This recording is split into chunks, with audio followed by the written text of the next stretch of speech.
Today's episode is with Mauricio Duarte. So today we are going to talk about that, right? Security awareness and incident management. It's something challenging because you don't know really how an incident is going to. One of the Makes key things that we decided was okay, like we need is the person responsible in an organization to make sure that people, any change I think runs a bit into opposition, not because it's a bad change, but because it means that you will do things in a different way. Because the idea was okay, before you get access to ChatGPT, you should understand that phishing simulations have a place in your security awareness program, Mhm. but I also think that they need to be executed properly. What format have you seen of delivering security awareness training? As a security incident manager, it's not your duty to have all the answers. Sometimes it might be How do you ensure that the damage is minimum? Mhm. this is not an invitation, to rush into actions or something like that. Hi everyone, this is Purusottam and thanks for tuning into Scale to Zero podcast. Today's episode is with Mauricio Duarte. Mauricio is a cybersecurity practitioner with expertise in security awareness and incident management, and he has been at Pipedrive as a security awareness program manager in the past. He's passionate about making cybersecurity a human-centered practice, and he strives to bridge the gap between the technical and the human. Mauricio, thank you so much for joining us in the podcast. Hello, Purusottam. Hello, everyone. Thank you for having me. Absolutely. Before we get started, do you want to add anything to your journey of cybersecurity? Absolutely. I want to highlight that I would say that I didn't get started into cybersecurity until like 5 years ago. Before Oh, that, I used to work in an IT company, and at one point, I decided that I need a change in my life. And well, I Googled cybersecurity masters and I found out about this country called Estonia that had a cybersecurity masters. And I learned more about Estonia's history. mhm. Specifically, in 2007, several of their government websites were under attack by the DDoS, a massive Uh-huh. DDoS. So that's why I found it a really interesting country where I believe that there will be a relevant experience to do my master's. So in 2019, I applied and got accepted, and that's where I studied for 2 years. When I finished my master's, again, I had the opportunity of joining Pipedrive. It turns out that two of the lecturers I had during my master's worked there. So I wanted to follow them because I felt like they were good lecturers. And I was given this opportunity. I started as a security operations center Mhm. analyst. And then later on, maybe like 1 year and a half, 2 years after I joined, I was given this opportunity to switch to being security awareness program manager as well as incident manager. So that's a little bit of my journey into cybersecurity. Oh, lovely. So you have like real life experience, what you have seen, and you wanted to make an improvement in that. So that's why you chose cybersecurity. That's an interesting way of getting into cybersecurity. So now another question that comes to mind, and we often ask this to all of our guests, and we get unique answers: is what does a day in your life look like? Well, as a security awareness program manager, a day in my life could look like something like, all right, reviewing what's the status, what am I working on. It is common that you will have several initiatives at Mm-hmm. once executing at the same time. So you need to keep, updated on what is it that the status, how is it going, especially because you need to involve several stakeholders. You might have to work with the internal communications team, or you might need to work with the HR department. So you need to be in sync with them. Also, for example, one other case that comes to mind is when we were delivering training to our application developers, our software Mm-hmm. engineers. I had to sync with some people as well to keep them updated and tell them like, hey, this is the status, this is how many people have completed it, and we might need your help here or there. So that was, let's say, a bit of part of the responsibilities, having these meetings, following up, staying in touch with people. Another aspect would be more like I would say I would like to say that I felt a bit like an influencer in the sense that I had the challenge of creating content, of course, because I need people to behave in a secure way. So I need to Hmm. deliver them training. And I Right. say influencer in the sense that content creation, but as well the added challenge of making it creative. I believe that being creative, approaching certain topics in a different way is going to make it more relevant to your target audience. And if you make it more relevant and engaging, they are more likely, well, to remember some of the information that you want them to remember. And Right. one last point that I had there about how it felt, as well as analysts, in the sense that depending on your technological stack that you might have, you will get some information that might point out, okay, like how is the current situation. For example, I always had the curiosity from time to time to check, like Google Workspace had this functionality where you could check, like, how strong are the passwords of Hmm. your coworkers, and that was something that I like to look from time to time. You sort of play two roles, right? Security awareness program manager and also incident management. I'm interested how you perform both the roles and also how you marry them together. So today we are going to talk about that, right? Security awareness and incident management. So The let's way dig it into it. works. Oh, sorry. Go ahead. Yeah, yeah. Yeah, maybe you want to add something to that. Go ahead.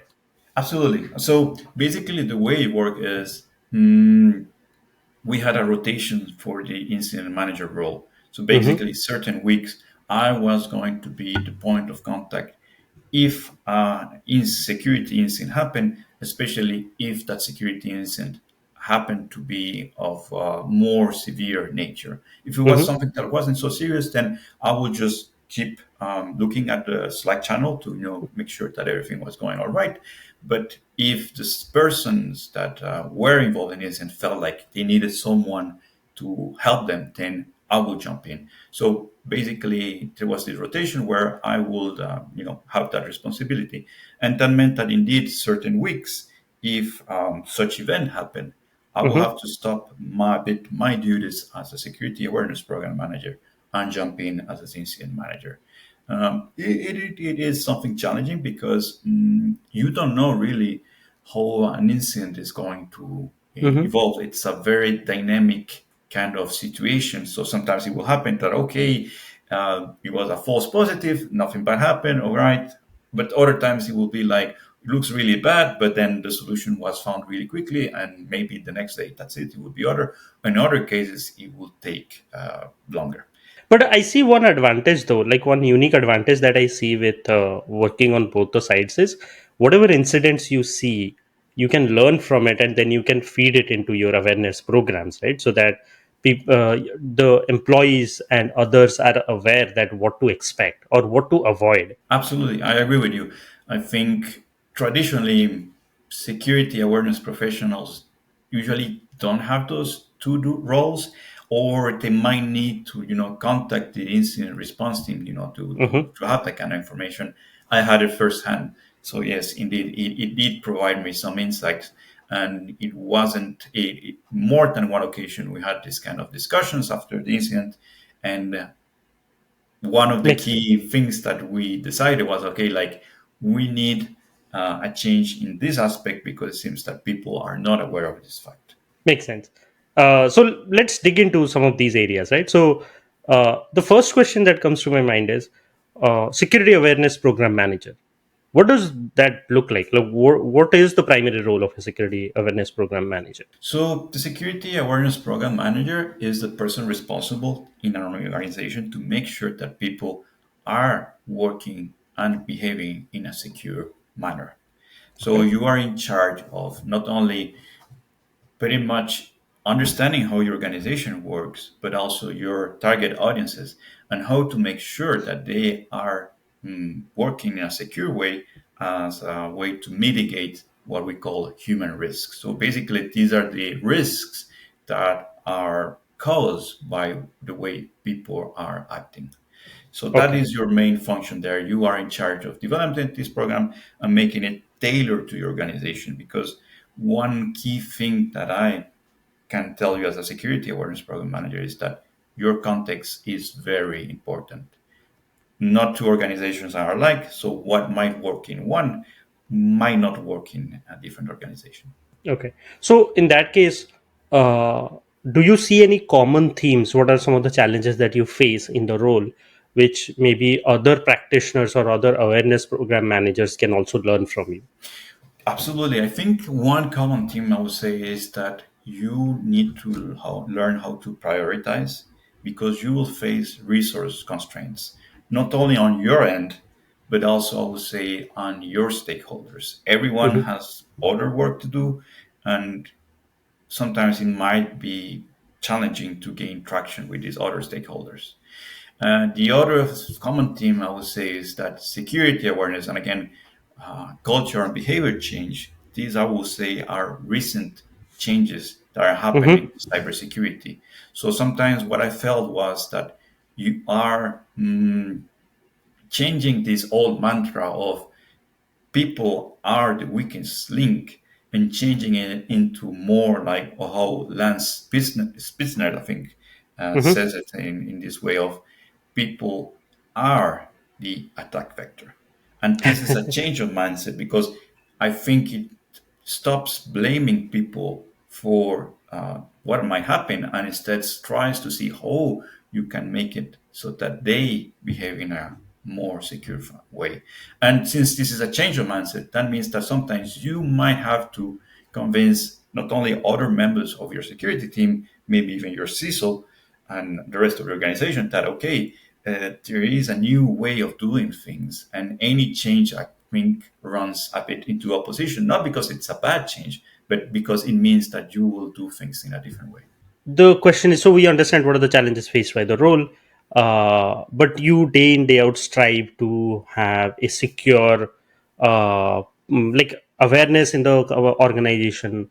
What are the challenges you face in maintaining a continuous security awareness program? Well, I think one challenge is it is related that when you work in with technology, there is Hmm. always new disruptions. One that I can think of, and I'm pretty sure you can guess which one it is ChatGPT. It happened at Pipedrive that when ChatGPT was launched and it became quite popular, we decided that, of course, the whole organization should start using it to, start improving not Hmm. only the product but the way we work. But that meant that we had to prepare training for those people because the idea was, okay, before you get access to ChatGPT, you should understand these concepts, how a little bit how to work in a secure way before gaining access. And that meant that we had to prepare that training. And that meant that something that we hadn't planned, had to be dealt. So sometimes there is this kind of disruptions, which means you have to be flexible and willing to adapt to changing circumstances. So that's one challenge that can disrupt your flow. The other one, as I said, is you have to engage a lot of stakeholders, and they have their plans of their own. So that might mean that sometimes they are too busy, they can help you, so you have to, figure out another way of doing things, and that's I think a last challenge. And one other challenge that I can think of is Hmm. the nature of change. When I was working as a security analyst, I felt that it was you could see the impact of some of the changes you made more rapidly. For example, if you Uh-huh. configure a new alert on your SIEM, in less than a week you will get new alerts, and that meant that your work will change. But when Hmm. you are working with people, especially when you are working about changing how they are behaving, this might take longer to reflect. And I believe that that's part of the challenge because sometimes you might feel like you are not making progress, but it could be that it's more about that, it's going to take a while and you need to be patient. Yeah, yeah. No, that's a very good point. Like particularly when you're working with technology, you see the change right away, or maybe in a week or so, or a couple of weeks. But when it comes to humans, it's that constant training, and you have new attack vectors. So you constantly have to stay up to date, and you have to keep them up to date, and also to see the value of it also takes time. So yeah, that's a very good call out actually. So you mentioned about technology, which impacts your programs and staying up to date and keeping the continuous security awareness up to date. There is also a recent trend which is seen around security awareness training programs, which is phishing simulation. What are your thoughts on such training programs? Well, I will say that phishing simulations have a place in your security awareness program, Hmm. but I also think that they need to be executed properly. What do I mean by proper execution? For me, it means you have to be transparent about them. At least I like to be transparent about them and tell people, inform people, say, listen, we are running phishing simulations. So from time to time, you will get a phishing email from the security team. This Hmm. is not an exercise of, oh, gotcha, you failed, haha. It's more like letting them know this is part of the way of working today that people are being targeted through email. So that's one thing I think. And the other as well that I'm also an advocate for is not to make it, not to punish your coworkers in the sense that I think for some people, it might make sense like, hey, this person clicked. So that's why I'm going to assign him additional 1 hour, 2 hour training. And I think that, at least to me, that's not the right approach because that's what's going to make it. People feel avoid this kind of simulations because they will feel like they're being punished. Hmm. So those are two things that for me are very important. That's why I say that the phishing simulations have to be executed properly. It's not just about sending phishing emails and that's it. You have to take into account other things. And I think punishing is never the best way to train someone, right? Like, you train, and the moment you punish, they sort of uh, guard themselves, they become defensive, and it doesn't help with the overall security program. So in that scenario, how do you encourage employees so that they develop positive security habits, or they like, is it all training, or you have other ways how you make them follow a positive like security habit? Well, it's important to know that I think there is this misconception that what people need is more information, and that's why Hmm. they need more training. When in fact, according to behavior science, that is not the case. Sometimes people know have the right information, they just cannot bridge that gap between knowledge and action. So Uh-huh. indeed, training is just one part of the whole security awareness program. But other parts might be as well simple communications, to remind people like what they should do in a certain situation. And one other aspect I would say that is most important as well is making sure that you are working with the rest of the security team to ensure that security is something that is simple and with little friction as possible. What comes to mind a little bit as an example of this is a while ago, the Bank of England had a case where one person unfortunately emailed uh, a reporter from The Guardian with some confidential information about like the plans for Brexit, something like that. And it happened because this person used autocomplete, and it has happened, I think, to all of us that you have several contacts with the same name, you just hit autocomplete and you forget about to check which one did you send it to. It happened Correct. to me as well, like once. But the point is, what was the measure that the Bank of England did when they had this case? They removed autocomplete for all employees. So everyone, when they were, needed to send an email, they had to type it manually. Hmm. And for me, this is the kind of thing that I see that it's a very logical sequence that it might seem like, hey, this is the feature that caused it, let's disable it. But there is not this perspective from behavioral science about like, okay, is this really gonna help you with that? Or is it gonna add so much friction that indeed people are gonna perhaps have an adverse feeling towards the security department, say like, oh, this is department of no, this is department of blocking everything. Right. I don't want to engage with them. So that's one Hmm. thing I will say that is very important is since you are dealing with changes to how people behave, the simpler the change is, the easier it will be. And one last consideration as well in this aspect is that I really try to make it for them is to make it relevant not only on a personal level, but also let's say on a team level and with the organization. What do I mean by this? Personal level is I can put this clear example, phishing. Hmm. If you learn how to spot phishing at work, this is a benefit you will carry to your personal life. You will be Correct. able to spot the same phishing. You might have to report in a different way, Hmm. but this is something that it's relevant to you because you are gonna get fished also as a person outside Correct. of whatever company you work with. So that's one Yeah. thing.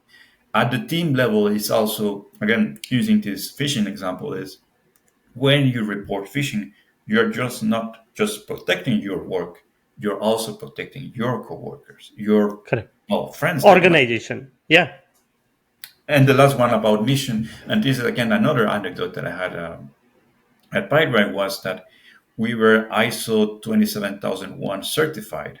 Hmm. And the comment I had with some people when I started to make sure that in my communication for trainings, I started to say like, "Hey, this training is part of us trying to maintain the certification." Was like, "Oh, I didn't know that the training was part of some requirement for ISO." And more importantly, what to me was a bit of also a revelation was that the need to have this certification didn't come from the security department that one day say like, "Hey, let us get certified." It Yeah. came from customers asking us Yeah. get certified. So when you connect it, it sort of gives the sense to the team that hey, maybe it is important. Like often, like trainings in general or security trainings, we try to skip, right, or we try to see how I can like move fast and just complete the answers and then I am done. But when you connect with maybe the business goals, then it gives a sense of ownership or responsibility to the individuals outside of security as well. So yeah, that's a good tip. Sort of that is a good segue to my next question, which is security is not about just the team which is working on it, right? It is responsibility of the entire organization. It's HR, finance, like leadership, engineering, everyone, right? And everyone needs to be aware of the security practices that align with their work and how they should handle some of the situations.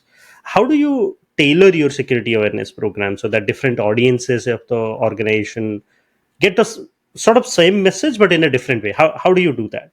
One way you can do that is, well, I will say that is to get to know your audience. If possible, what I would say, even shadow them, see them how they work. At PyBright, we have this. It wasn't a security initiative. It was just something that the customer support team did. Is what they had this thing called a day in our shoes. So basically, you Hmm. could a completely optional thing volunteer to be a customer support representative for Mm-hmm. let's say a day, and that's what I did because that way I was able to understand more how they work and what possible challenges and risks they They were might facing. face. So I Yeah. think that is key.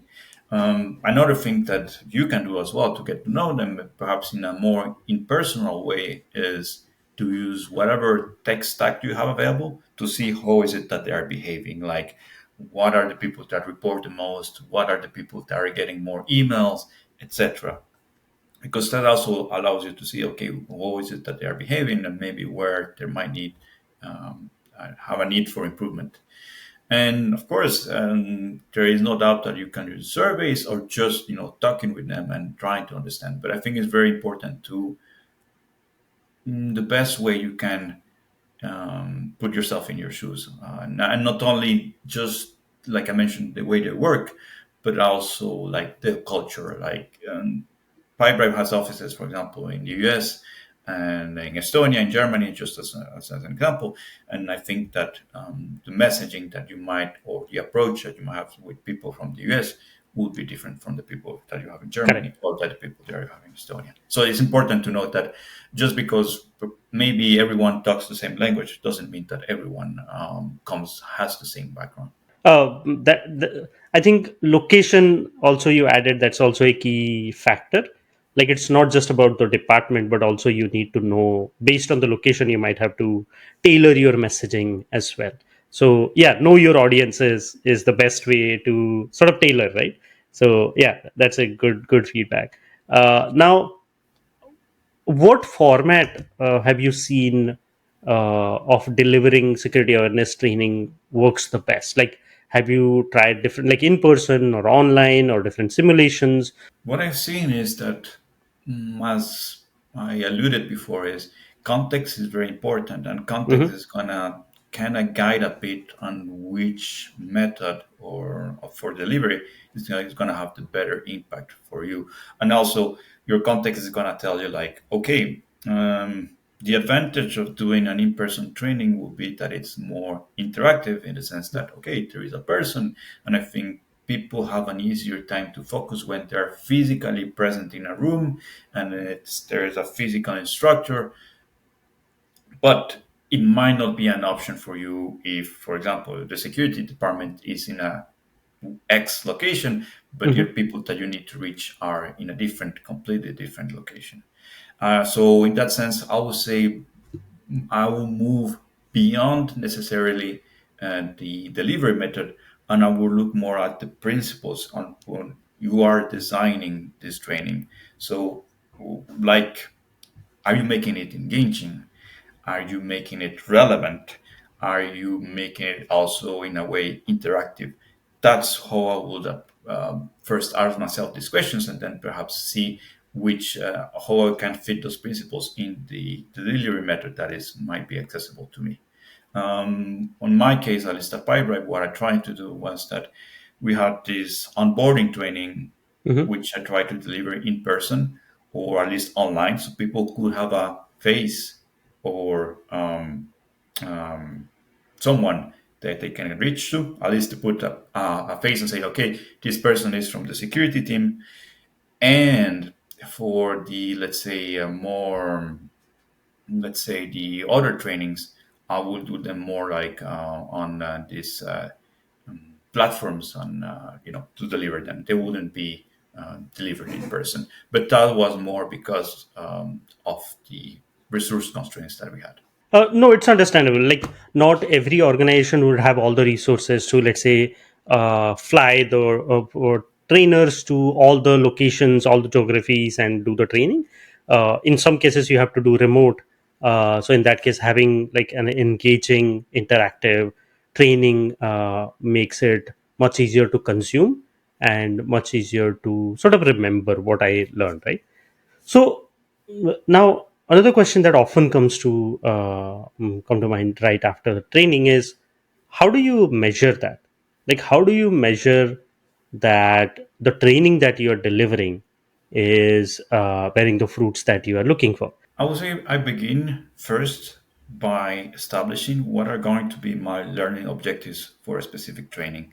Okay. And out of those learning objectives, I also try to define okay, when I'm saying that this is what I would like to teach people, how do I expect this behavior to be seen? And how do I expect this behavior to be seen on an individual level and maybe, let's say, more of an organizational level?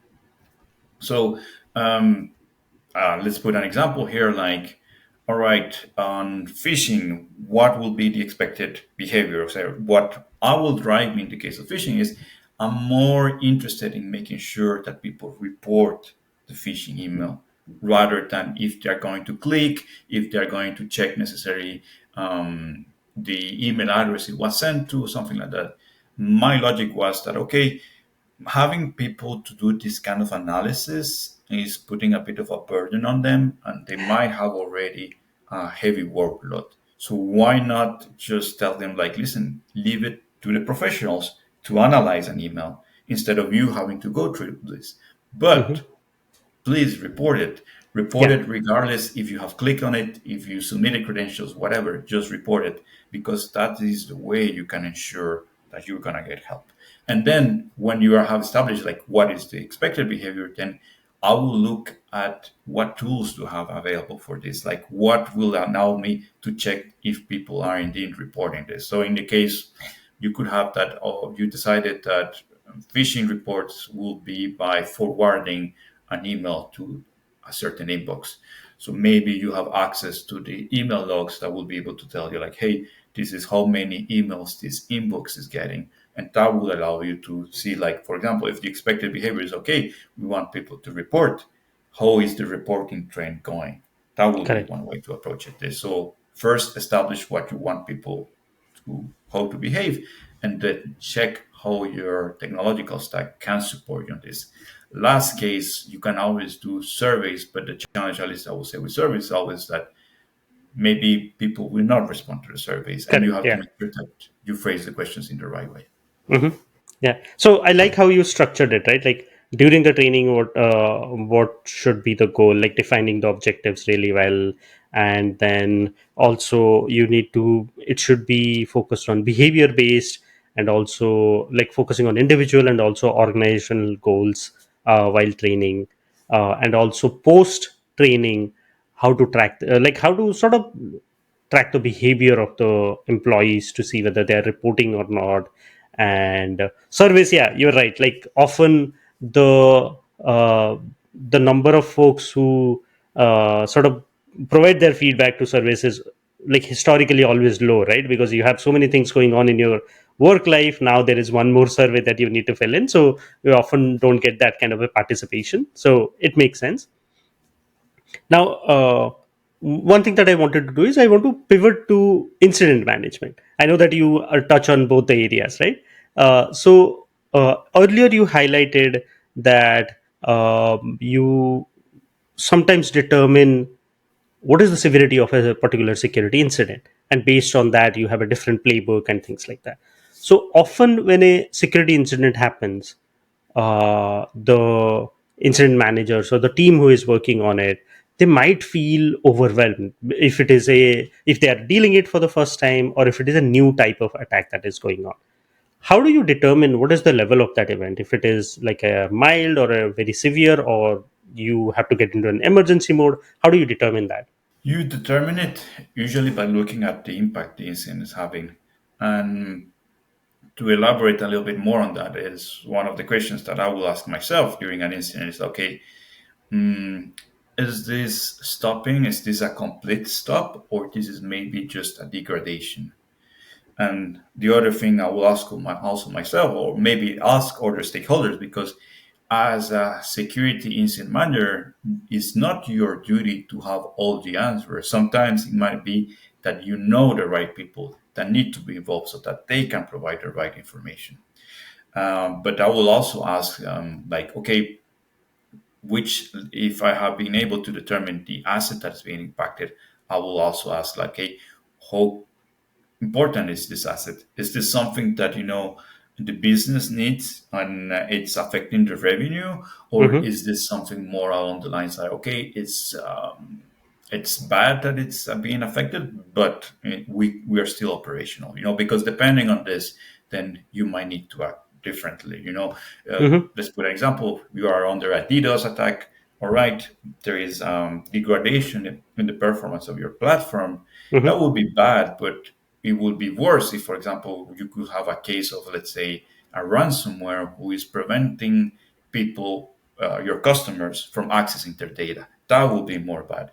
And last question that I also think it's important to keep in mind in this kind of situation is as well, are there any legal requirements about the impact? For example, under GDPR, certain information, if it gets disclosed, they might put a pressure on you to report this and make a certain announcement to certain people, for Hmm. example, regulatory authorities. Right. Whereas other information, let's say, as far as I know, just as an example, passwords. As far as I know, password, if they get leaked, there is not such a legal requirement that will say, like, okay, in this given time frame, you need to tell people that their password were leaked. But on the Hmm. other hand, something about their personal information, like, I don't know, gender, blood type, this kind of medical information, maybe Yeah. that will be more severe. So that's another way of you looking at it. And like I said, it might not, you don't need necessarily to know these things, but you might need to engage, for example, the legal department and tell them, like, listen, Yeah. this is the information that has been affected. Is there any legal requirement about it? Now, let's say while you, after you determine the level of the attack, how do you ensure that the damage is minimum? Like, what can you do to make sure that, let's say, if it is a data theft kind of an attack, how do you ensure that your data is secured as quickly as you can and the damage is limited? I would say that the main thing that will help to drive down the impact is to act in a prompt manner.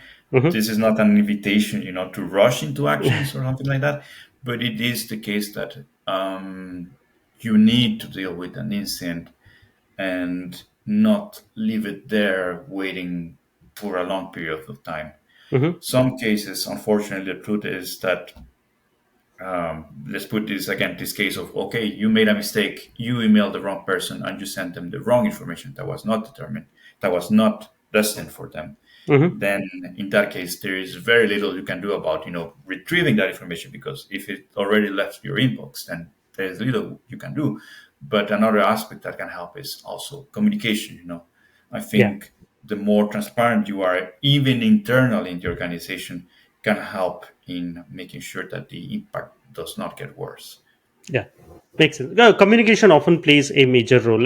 And also it's not only about internal, right? You might have external stakeholders, as you highlighted. Like if you have a legal obligation to notify some regulatory authorities or your customers, then that communication has to be as transparent as you can. Otherwise, that will lead to even more confusion, right? And you might lose trust with other stakeholder. So yeah, absolutely. Now, one follow-up question to that is, let's say you went through the incident, you sort of limited the damage, you mitigated it.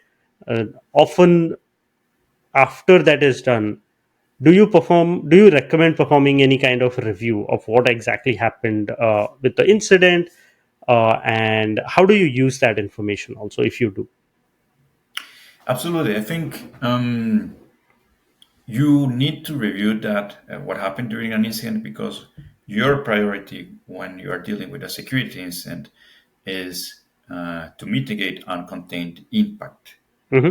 So whatever actions you take there might at the moment address the situation, but it might not prevent it from happening again in the future. So that's why post-incident reviews are very important, because they allow you to take a look at what happened and what needs to be improved, so that this will not be something that is reoccurring. And you need to do that after you have dealt with the incident, not during, because that's not the right time.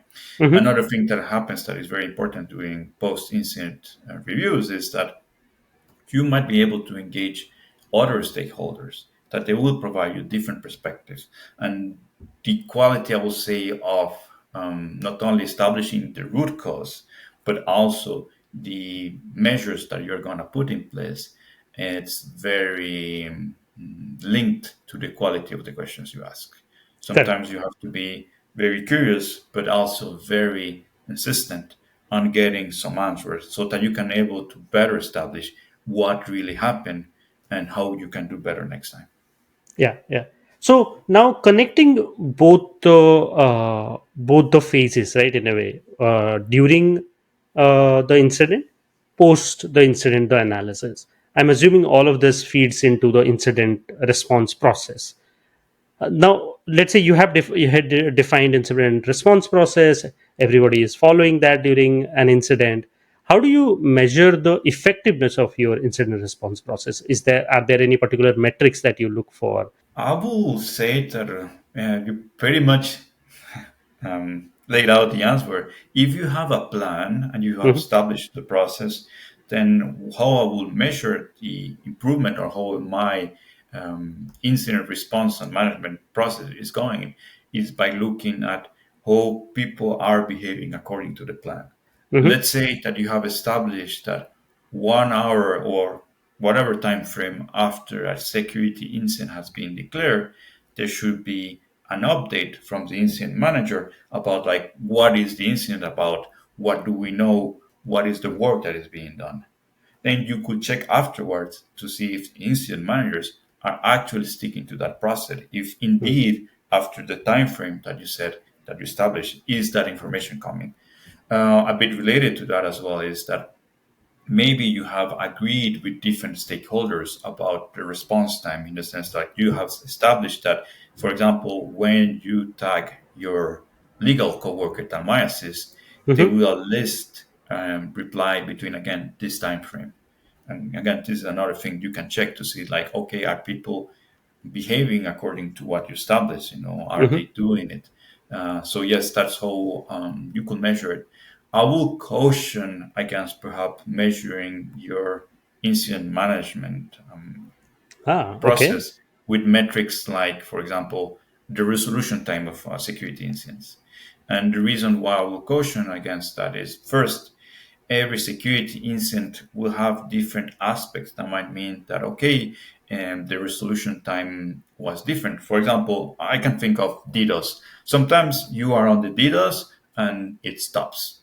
It could Hmm. be that perhaps the attackers ran out of money or the change of interest. So what does Adidas that you were able to, let's say, resolve in 2 days versus one that took 1 week tell you? I mean, it would be, I think you couldn't, it will, resolution time will not give you a valuable information on how is it that your process is going. It's just going to tell you like how it was resolved, but not necessarily, I would say, how well were you able to resolve it. Right, right. Um, so that's one thing that I will caution against. This kind of, maybe it's a good idea, I think, to track how long is it that it takes you to resolve an incident, because this information is something that you can also use later when engaging the board or when engaging the CISO to say like, hey, the reason why you might want to take a look at this human risk is because it's causing this kind of incidents, and it takes us on average this amount of time, and this amount of time cost us this much. So Yeah. yeah. It's sort of the balance of speed versus accuracy, right? If you want to move fast but you do not do enough analysis of your incident in an accurate way, that might impact your plan and also the future incidents response as well. Similarly, if you do not do accurate work, so yeah, it's the balance between speed and accuracy, which makes a lot of sense. Now, one of the things that I see with your work is you have that unique advantage of looking at both sides, right? The awareness programs and also the incident response. So we reached out to a few of our friends, and Cassie Clark has a question for you.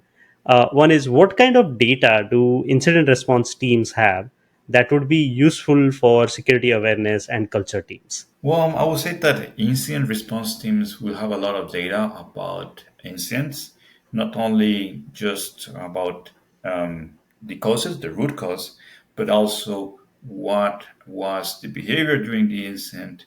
And that is very valuable for security awareness and culture change people, because the goal of of security awareness and culture changes is to address human risks, right? Hmm.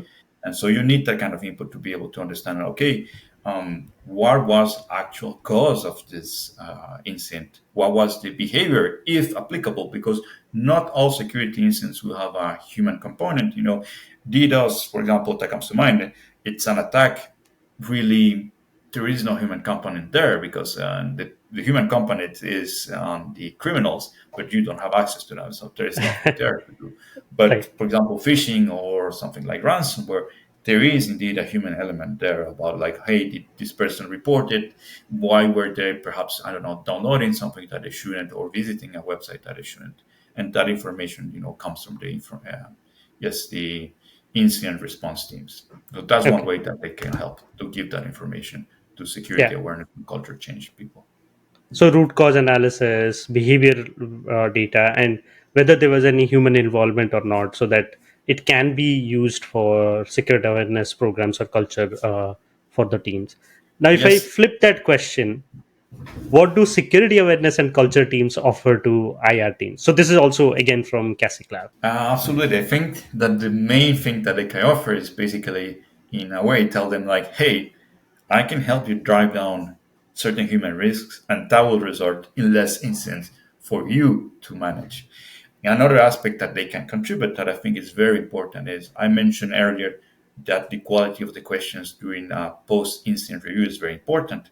And I think something that happens is that if you look at an incident just from a technical perspective, then you're only going to address the technical aspects. But Hmm. when you add people that might contribute or might see it from a behavioral or human centric perspective, then they will also be able to point out when was it, or what could be address on from the human behavior side of things, but also if the measures that you are putting in place are appropriate, if maybe they will cause too much friction. And again, a bit this case of the bank and implant comes to mind again, that it was very logic for the people who dealt with that to say like, hey, let's disable this feature, but Autocomplete, not yeah. to look at other aspects. At least to me, it sounds to me that there wasn't a person, or maybe, or if there was, they were not able to make a good case of like saying, hey, let's keep people in mind about this solution. Maybe the autocomplete is disabling, it's not going to have the impact that we seek. Maybe there are other ways of addressing that. Makes sense. So in a way, it's not just about swift action, but also analyzing what is the impact to others in the organization, and based on that taking a decision. And that's what, like, incident response teams will get from, like, security awareness and cultural, like, part of the organization from security. uh, Absolutely. Another question that, and this is a very interesting one. So what are the key statistics presented at Gartner Security Conference this year, that around 73% of security leaders and CISOs feel burnout at some level in their work life? I see that you are playing multiple roles, so it's applicable to you a lot. What's your take on this? My take on it is that indeed, unfortunately, burnout is quite prevalent in cybersecurity. I will say that one of the main factors that is affecting this is this whole resource constraints, Hmm. and I think the resource constraint come up because of two things. One of them is there enough demand by customers for Mhm. security? I think when most of us we evaluate a product or a service, usually we don't really put that much value on the security and privacy side of things. We Yeah. usually like it more for the convenience, price, I don't know, other aspects. And it's not like, oh, this new webcam that I'm going to install, it doesn't encrypt the data. Oh, I'm not going to buy it. Usually, I don't think that's how we evaluate products, right? Hmm. So there is, in a way, not so much demand on that aspect, although it seems that it's changing for certain things. And the other is always the challenge a bit, I will say, with areas like cybersecurity. Cybersecurity usually does not drive the profit in True. organization. It True. helps preventing losses, but it doesn't help with profit. So I think sometimes what happens is more okay. mm, Maybe we don't need to make that much investment in on security, and that results in okay a security team that is a little bit outstretched, and Mhm. that of course drives out a lot of work to do, and that is what might drive people to burnout. And like, you hit a good point. Like, often cybersecurity, security in general, is seen as insurance. Unless there is something bad happens, it's not valued that much. And like, unless you build a security culture, or the leadership has that security culture, it's a little difficult to get a buy-in from stakeholders to drive security programs, run security programs in an effective manner. So yeah, that definitely would add to the stress of the security teams already they have. So what do you do? How do you handle stress and burnout? Do you have any tips for other security leaders? Yes, I do. I would just like to really go back on a little bit thing that I forgot to mention about what we were discussing previously is also I think that one of the challenges that cybersecurity overall has is like there are so many things that might seem that you need to address that you really need to prioritize, and I think this is overall the challenge a little bit about like moving cybersecurity into a more of a risk management kind of approach, because the truth is you will always face some kind of limitation. So you really need to manage to see like, okay, these are my priorities. There's a lot of things that we could do, but these are the key ones. And this, of course, is something of a discussion that needs to be had. But coming back to what you said about what is my approach to all this, I think one of them is that I'm very strong advocate for mental health in the sense that Mhm. I go to therapy, and I think this helps because you face a lot of pressure from work, and you need sometimes to have this safe space to discuss with a health professional about it. So I think that's something really important that can help. The other one is to take time to rest. If Mhm. you have scheduled vacations, then rest on those vacations. Don't make the mistake of, oh, I'm going to check Slack, or oh, I'm going to check my email. No, really, uh, take some time to rest, even if that means doing absolutely nothing. That's important. And last but not least, I would say have some hobbies. I think Mhm. work has a place on life, but you should have also these other activities that feed you. And in my case, for example, I really like doing exercise. I think it helps. You don't have to do anything extreme. Even walking around can help. I also like, video games. So when I'm not working, then I also take my time to, of course, enjoy what I like doing with my life. And I think this is something important that you might think that on doing your when you're off from work, you might say like, "Oh, I'm gonna study and I get certified." That is good, but also take some time to do something that is not related to to your work. Yeah, I mean, we all of us do that mistake, right? Even if when we are taking a day off or on vacation, we often fall into like, hey, let me check my Slack. Maybe there is something urgent that I need to address and things like that. So yeah, that's a good point that you highlighted. And I think we started with prioritization. We sort of ended the podcast with higher prioritization as well. I like how you said that it should be a risk based approach, because you cannot fix all the security challenges in your organization. You have to stack rank them based on how what big of a risk does this pose, and then based on that you sort of check them off one by one. Thank you, Mauricio, for the insightful conversation. Here are a few key points which stood out for me. The first one is for a successful execution of any cybersecurity program, prioritization is the key. Following a risk-based approach helps in the success of it. The second one is cybersecurity awareness programs should be behavioral based instead of tool based. It should also cover like individual and organizational goals, and it should have a clear objective since the landscape changes pretty frequently, be it because of new tools like ChatGPT or new attacks. The third and the last one is in case of incident response, find the right balance between speed and accuracy. Analyzing the incident properly before acting on it helps a lot with internal and external stakeholder communication, and reduces any confusion that might arise during the incident response process. Thank you. But before we end the podcast, before I let you go, one last question that we ask everyone is: do you have any recommendation, reading recommendation? It can be like not reading recommendation, any recommendation. It can be a blog or a book or a podcast or anything that you would want our audience to go and learn from. Absolutely. I have a couple of recommendations. One of them is a book, and it's called Myths of Leadership by Joe Owen.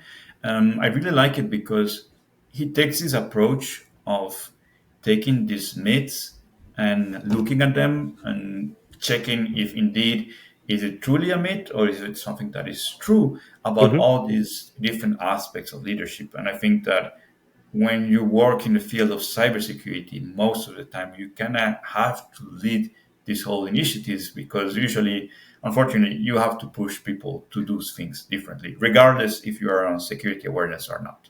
Right. So, in that aspect, I recommend that book.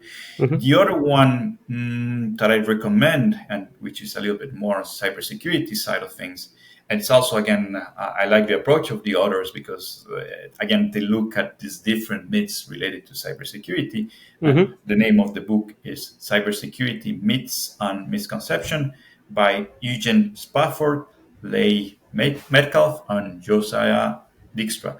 And like I said, I really like this approach of them of looking at the different myths that are related to cybersecurity and looking are they true or not. Hmm. So that's my other recommendation. Well, I do have to be transparent that I haven't finished the second book, so I'm going through it. But so far, I really like what they have been discussing in it. Even though you have not finished it, you still liked it so much that you're recommending, right? That means the book would be good. So what we'll do is, when we publish the episode, we'll tag both of these books so that our audience can go in and buy the books or rent the books and read these books as well. With that, we come to the end of the podcast. Thank you so much, Mauricio, for coming to the podcast and uh, teaching us in a way the cybersecurity awareness programs, how to run them in an effective manner, and also incident management. So yeah, thank you so much. Thank you. I'm grateful for this opportunity to have been here. And yes, I hope that the audience got something new out of it. So thank you so much. Yeah, absolutely. And to our audience, thank you so much for watching. See you in the next episode. Thank you.